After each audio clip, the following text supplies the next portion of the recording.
Kita ke informasi terakhir pemirsa, warga Jember swadaya bangun jembatan rusak.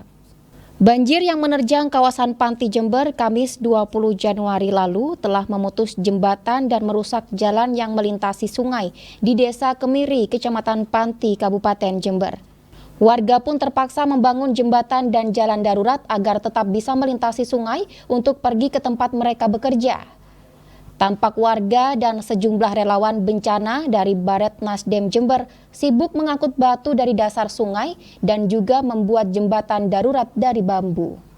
Untuk mengetahui seperti apa proses pembuatan jembatan darurat yang dibantu oleh relawan, Baret Nasdem Jember telah terhubung bersama kami, Ketua GPN Jember. Halo, selamat malam Pak David. Malam, Assalamualaikum Mbak Ageng. Waalaikumsalam. Pak David, saat ini Gatekeeper Sore tengah membahas di mana warga Jember yang terdampak banjir di Kecamatan Panti berswadaya untuk membuat jembatan darurat dan dibantu oleh teman-teman dari Baret Nasdem Jember. Seperti apa Pak David sejauh ini proses pembuatan jembatan darurat ini, Pak? Ya, jadi kami langsung urusan turun ke lapangannya adalah panggilan kemanusiaan, tapi juga tidak lepas dari instruksi Ketua DPD yang kebetulan banjir kemarin ada di beberapa titik. Nah, Baret Rescue ini kebetulan konsentrasi di daerah Gunung Pasang, tepatnya di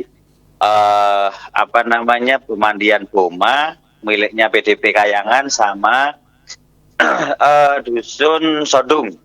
Dusun Sodung itu letaknya timurnya persis di Sungai Kali Putih,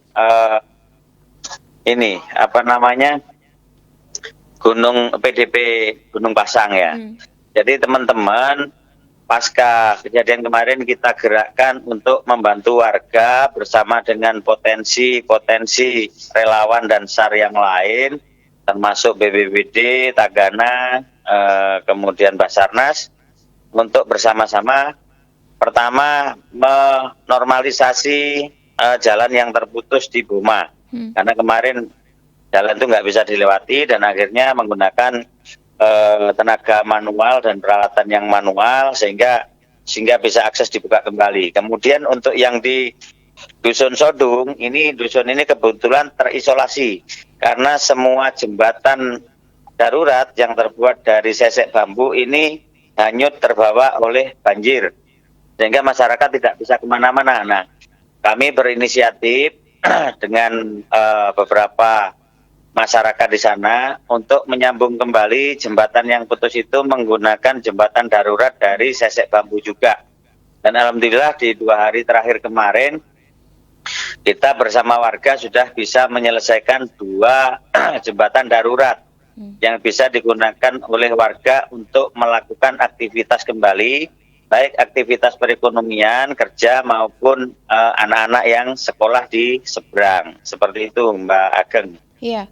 Pak David, selain 2 jembatan yang sudah berhasil dibuat oleh relawan Baret Nasdem Jember dan juga oleh warga di sana, apakah masih ada jembatan tersisa yang masih terputus, Pak David? Masih ada beberapa jembatan karena memang di situ kan ada beberapa titik kelompok masyarakat. Jadi tidak ngumpul jadi satu, ada di ruas timur sungai itu ada kelompok, beberapa rumah kelompok lagi itu dulunya mereka buat jembatan untuk akses masing-masing. Tapi karena sudah terbawa sungai semua sehingga aliran sungai hari ini berpindah ke sawah warga. Jadi sawah kemarin itu habis Bageng jadi aliran sungai yang sekarang tidak bisa lagi ditanami seperti itu. Jadi untuk sementara itu kami buat 2 jembatan bersama warga masyarakat Sodung ya. Dan ternyata setelah kami membuat jembatan, ada keluhan warga. Selama ini mereka tidak pernah dapat merasakan listrik PLN secara langsung. Jadi selama ini, mulai dari tahun ke tahun, mereka memang merasakan listrik, tapi KWH meternya itu dititipkan di Gunung Pasang. Dan ini sangat berisiko tinggi. Jika mana terjadi konsleting, banjir seperti kemarin, banyak pohon roboh sehingga kabel yang hanya 1 jalur itu terputus dan tidak untuk kemungkinan bisa menjadi pemantik kebakaran. Nah, untuk itu berapa kakak Pak David? Nah, kalau kakak dengan rumah beda ya Mbak Ageng. Jadi kalau kakak di sana ada 42. Iya. Kalau rumah ada 33. Jadi satu rumah itu ada yang isinya 2 kakak.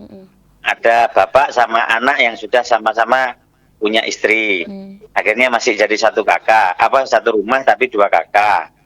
Kalau rumahnya ada 33.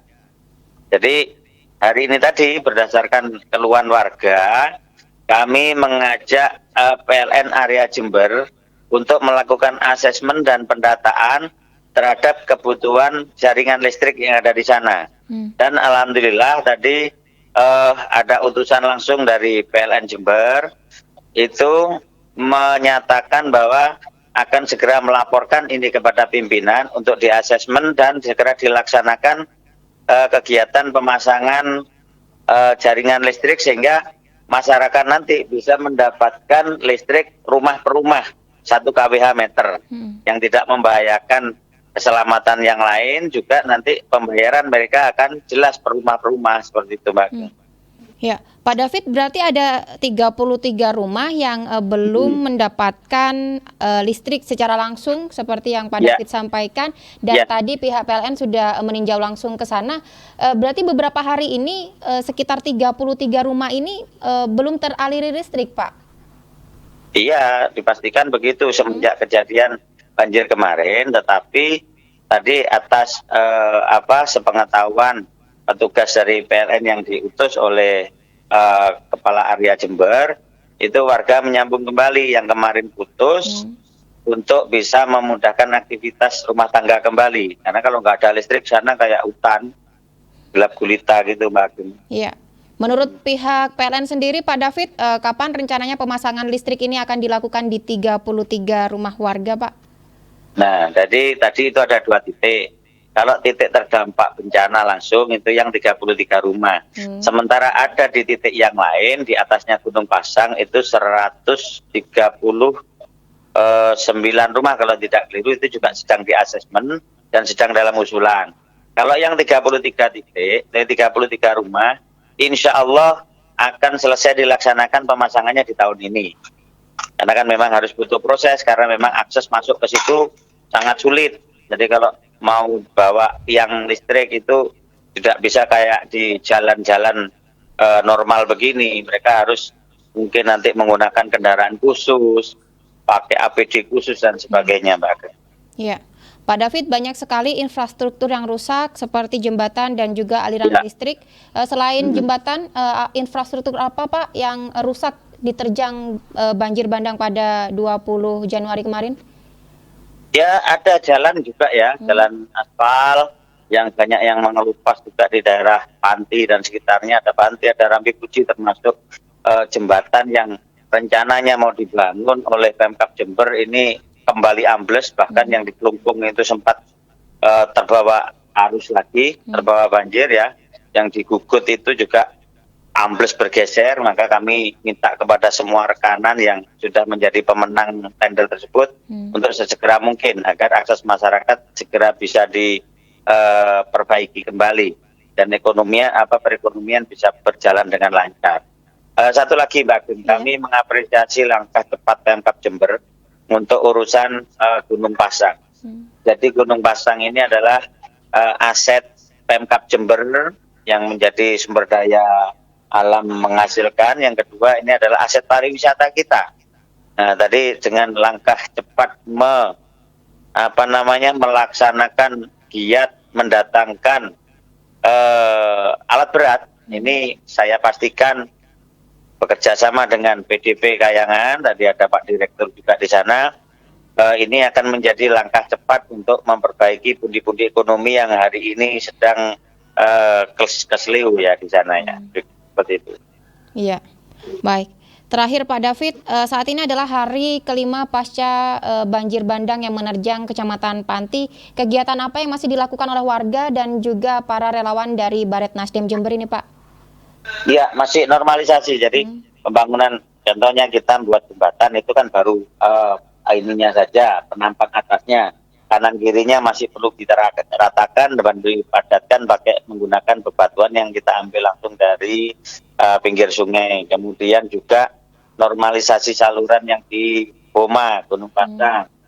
kemudian juga ini dapur umum, aktivitas dapur umum yang ada di pos Gunung Pasang atau Boma ini juga masih berjalan sampai dengan nanti teman-teman dinyatakan berakhir untuk operasi normalisasi infrastruktur seperti itu, Mbak.